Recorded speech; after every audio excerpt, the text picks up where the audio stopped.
बिस्मिल्लाहिर्रहमानिर्रहीम। अस्सलाम वालेकुम नाज़रीन, मैं हूं अहमद फ़वाद और आप देखते हैं मुझे मेरे यूट्यूब चैनल और फेसबुक पेज पर। नाज़रीन, 3 अहम खबरें हैं जो कि आज की इस व्लॉग में मैं आपके सामने रखूंगा। सबसे पहली खबर और ब्रेकिंग न्यूज़ ये है कि दीवाने ने इमरान खान साहब के ख़िलाफ़ एक और बड़ा ख्वाब देखा है और ये ख्वाब ऑपरेशन साइक्लोन की सूरत में है। एक तो ऑपरेशन रिजीम था और एक ये ऑपरेशन है। ये मामला क्या है, दीवाने का ख्वाब है क्या, जो कि एक मरतबा फिर से नाकाम भी होगा। इसके कुछ पॉइंट्स हैं वो मैं आपके साथ शेयर करूंगा, जिससे आपको होल चीज़ों का आइडिया हो जाएगा कि इस वक्त चल क्या रहा है। दूसरे नंबर पर नाज़रीन, बड़ी खबर राना सनाउल्लाह साहब की गिरफ्तारी के हवाले से है, क्योंकि पंजाब हुकूमत एक्टिव हो चुकी है, GIT बना दी गई है और राना सनाउल्लाह की गिरफ्तारी ऑन कार्ड्स है। इस हवाले से भी कुछ डिटेल्स आपके सामने रखूंगा। और आखिर में नाज़रीन, जो फ़ौज और पाकिस्तान तहरीक इंसाफ को लड़ाने की एक साजिश थी या एक प्रोपेगेंडा किया जा रहा था,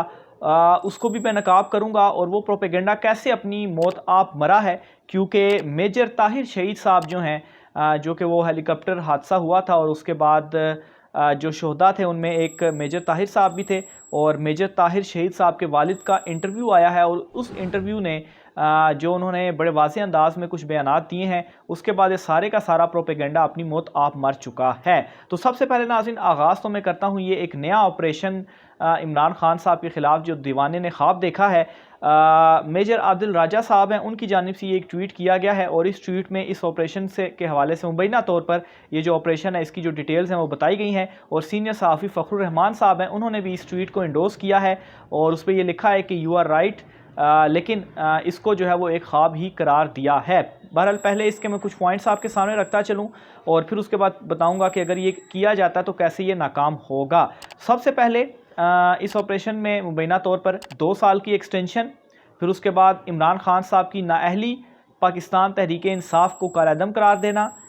चौथे नंबर पर बिलावल भुट्टो का वज़ीर-ए-आज़म बनना और पीपल्स पार्टी की हुकूमत। फिर उसके बाद अगर इस सारी सिचुएशन में हालात बिगड़ते हैं, क्योंकि ज़ाहिर सी बात है इमरान खान साहब इस तरीके से तो खामोश होकर नहीं बैठेंगे, अगर हालात बिगड़ते हैं तो हफीज़ शेख साहब को लाना और फिर उसके बाद 3 साल के लिए टेक्नोक्रेट सेटअप। नेक्स्ट चीज़ है जी अगला आर्मी चीफ जरदारी की मर्ज़ी का। फिर उसके बाद अदलिया को तकसीम और मज़ीद अदलिया के ऊपर कंट्रोल, क्योंकि ऑलरेडी हमने कुछ चीज़ें ऐसी देखी हैं, ख़ास तौर पर चीफ जस्टिस और जस्टिस काजी फ़ाइज़ ईसा के हवाले से कि उन दोनों के जो आपस में कुछ ख़त वगैरह भी लिखे गए दीगर जजिस की जानिब से भी और कुछ जो क्लैशेस वगैरह हुए, तो इसमें अदलिया की तकसीम और मज़ीद कंट्रोल। फिर उसके बाद 2 साल बाद हाजी साहब ख़ुद सदर और इस दौरान एक नई सियासी क़ुव्वत का क़याम, ताकि वो PTI को काउंटर कर सके और PTI मुकम्मल तौर पर ख़ात्मा और वो नई सियासी जो क़ुव्वत होगी वो सामने आएगी और फिर उसके उसी सियासी क़ुव्वत को आगे लेकर चलाया जाएगा। अब नाज़रीन, ये जो मामला है ये सिर्फ़ और सिर्फ दीवाने का ख्वाब है और ये ख्वाब ऐसे ही है कि जैसे पहले ख्वाब देखा गया था कि इमरान खान साहब के ख़िलाफ़ अदम एतमाद लाई जाएगी और जो उस वक्त भी सर्वेस दिखाए गए थे कि इमरान खान साहब तो बिल्कुल पॉपुलर नहीं रहे, उनका बिल्कुल सफाया हो जाएगा। लेकिन उसके बाद जो हालात हुए, जिस तरीके से अवाम इमरान खान साहब के ख़िलाफ़ इमरान खान साहब के साथ खड़ी, उनके पीछे खड़ी हुई और ये जो ऑपरेशन रिजीम चेंज था इसको जिस तरीके से उल्टा ये इन्हीं लोगों के ऊपर पड़ा, तो ये जो दीवाने का ख्वाब है ये भी ऐसे ही नाकाम होगा। क्योंकि इमरान खान साहब एक तो वो ख़ुद भी चुप नहीं बैठने वाले और अवाम जो है इस वक्त इतनी पॉपुलैरिटी इमरान खान साहब की हो चुकी है और अगर ये चीज़ें होती है तो इससे मज़ीद जो गुस्सा है वो अवाम के अंदर बढ़ेगा। ख़ास तौर पर जो महंगाई है, अवाम बिल्कुल चीख उठी है और हालात इस तरह से अगर बिगड़ते भी हैं तो ऐसा नहीं होगा, क्योंकि सोचा ये जा रहा है अगर हालात बिगड़ते भी हैं तो उसको कंट्रोल करके जो टेक्नोक्रेट हुकूमत का एक कॉन्सेप्ट है कि वो ले आया जाएगा। लेकिन हालात अगर बिगड़ेंगे तो ऐसा फिर नहीं होगा कि कोई भी उसको कंट्रोल कर लेगा, क्योंकि मेरे ख्याल से अवाम का इस वक्त जो सब्र है वो भी जवाब दे गया है और ये एक और गलत फहमी में एक और बड़ी गलती होगी अगर ये की जाती है, जैसा कि अदम एतमाद इमरान खान साहब के ख़िलाफ़ लाई जाएगी और उस वक्त जो चीज़ें कही जा रही थी वो सारी की सारी उल्टी पड़ी, इमरान खान साहब के साथ अवाम खड़ी हुई। और अगर ये चीज़ होती है तो इसमें तो मुकम्मल तौर पर चूँकि इमरान खान साहब को दीवार से लगा दिया जाएगा, बल्कि उनको आउट कर दिया जाएगा, तो इस सूरत में डू एंड डाई वाली सिचुएशन है। तो इमरान खान साहब ने तो कहा है कि वो तो आखिरी सांस तक लड़ेंगे और अवाम भी उनके साथ खड़ी होगी। तो इसलिए मैं तो इसको एक और दीवाने का ख्वाब करार दे रहा हूँ। दूसरे नंबर पर नाजरीन, पंजाब हुकूमत एक्टिव हुई है और राना सनाउल्लाह इस वक्त मुसीबत में है और उनकी जो गिरफ्तारी है वो ऑन कार्ड्स है। यहाँ तक कि शहबाज गिल साहब की जानिब से कहा गया है कि एक तो ये जो कमेटी या ये जो GIT बनाई गई है, ये जो 25 तारीख को या 25 मई को जो इमरान खान साहब का लॉन्ग मार्च था उसको रोका गया और जो शेलिंग और जो लाठीचार्ज और दीगर चीज़ें वहाँ पर होती रही, एक तो उसके खिलाफ तहकीकात और कार्रवाई वगैरह ये कमेटी करेगी और इसमें शहबाज गिल साहब का कहना है कि राना सनाउल्लाह को भी ये बुलाएगी और अगर वो नहीं आते तो फिर पंजाब में जो ही वो दाखिल होंगे तो उनकी जो गिरफ्तारी है वो हो जाएगी। और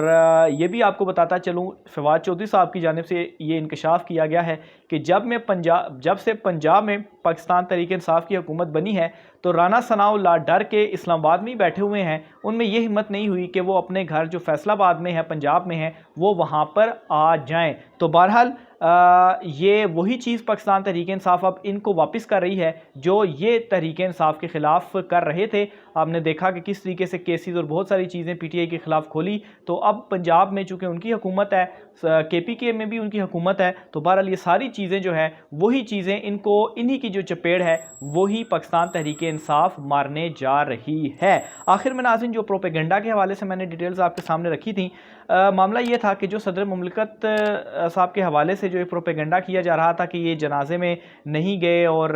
जो है वो इनको रोका गया, इनको इजाज़त नहीं मिली, ये वहाँ पर ये अगर जाते तो गड़बड़ होती। तो इस हवाले से जो मेजर ताहिर शहीद साहब हैं उनके वालिद साहब ने एक इंटरव्यू दिया है और उस इंटरव्यू में उन्होंने ये कहा है, जब उनसे यही क्वेश्चन किया गया, उनका ये कहना था कि इन तमाम तर चीज़ों का उनको मालूम नहीं है और उस वक्त जो उनके ऊपर वो लम्हा गुज़र रहा था वो तो एक गम का लम्हा था।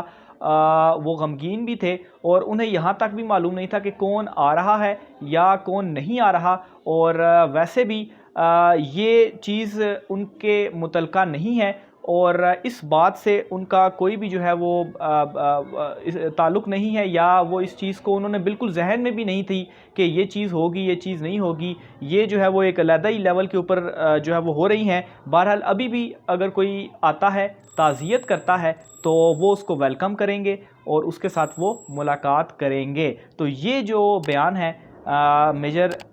ताहिर शहीद साहब के वालिद साहब का, इसके बाद जो ये प्रोपेगेंडा किया जा रहा था, ख़ास तौर पर ये चीज़ करके एक जो ये बयानिया बनाया जा रहा था कि पाकिस्तान तहरीक इंसाफ एंटी एस्टैब्लिशमेंट हो गई है और फ़ौज के वो ख़िलाफ़ है और ख़ास तौर पर ये जो शहीदों के हवाले से जो को लेकर ये जो प्रोपेगेंडा किया जा रहा था वो अपनी मौत खुद ही मर चुका है। उस टाइम पर भी जब ये प्रोपेगेंडा किया गया तो इसको काउंटर किया गया, आवाम ने इसको एक्सेप्ट नहीं किया, लेकिन अब मज़ीद हकीकत खुलकर सामने आ चुकी है। आखिर में नाज़रीन, जो इमरान खान साहब 9 हलकों में इलेक्शन खुद लड़ रहे हैं, इस हवाले से भी एक प्रोपेगेंडा किया जा रहा है, वो भी मैं आपके साथ शेयर करता चलूँ। तो यहाँ पर मामला कुछ इस तरीके से है, कहा यह जा रहा है कि इमरान खान साहब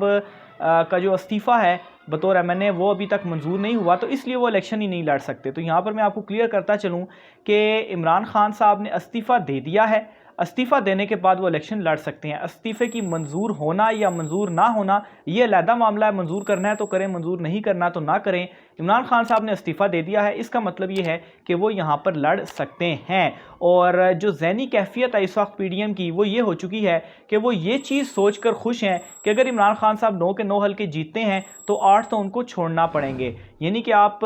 उनकी ज़हनी कैफियत चेक करें कि वो पहले से ही ये मान चुके हैं कि इन 9 के 9 हल्कों में इमरान खान साहब ने ही जीतना है। और यही रीज़न है कि इन 9 हलकों में जो उनके अपने पक्के उम्मीदवार हैं, नून लीग के, जो उनके टिकट पर इलेक्शन लड़ते हैं, उन्होंने टिकट लेने से इनकार किया कि यहाँ पर तो इमरान खान साहब खुद लड़ रहे हैं, हम यहाँ पर हार जाएंगे, हमें सियासी नुकसान होगा, तो हम यहाँ पर इलेक्शन नहीं लड़ रहे। तो ये नाज़रीन आज का व्लॉग था, राय का सर कमेंट बॉक्स में कीजिएगा। मुझे इजाज़त दीजिए, अल्लाह हाफिज़।